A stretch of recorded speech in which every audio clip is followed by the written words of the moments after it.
Stannum में ये बात है जो खासतौर पर इस पहलू से भी दवाओं की तरफ मुतवज्जह करती है। अगर सर्दी लगे तो कहाँ असर होता है? अगर सर्दी लगे तो बाज़ दफ़ा नाक पकड़ा जाता है, बाज़ दफ़ा कानों पर उसका फिर असर पड़ता है, नज़ला और कान पर असर, उसके लिए अलग दवा है। छाती पर असर पड़े तो मैंने फास्फोरस बताया आपको। गुर्दों पर असर पड़े अगर तो फिर क्या है?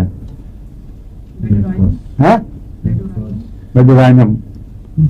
और स्टेनम का किस चीज पर असर पड़ता है? इसका न्यूरोलजिया हो जाता है, छाती पर नहीं। छाती में तो अगर बीमारी उसमें मौजूद हो तो ये उसको नरम कर देती है। स्टेनम का असाब पर हमला होता है, स्टेफिसेग्रिया का भी असाब पर होता है, तो ये मिलती जुलती है इस पहलू से। स्टेफिसेग्रिया का गुर्दे पर भी असर होता है, क्योंकि वो उम्र असाब जवाब दें तो किसी कमजोर हिस्से पर जोर टूट जाता है।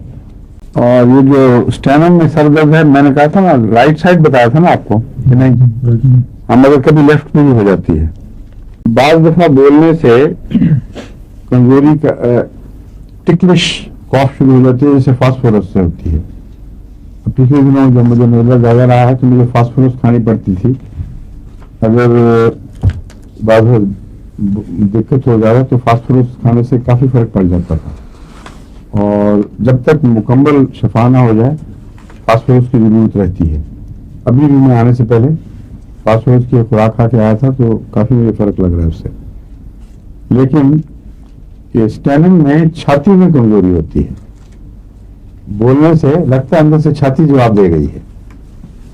ये टिपिकल स्टेनम की अलामत है।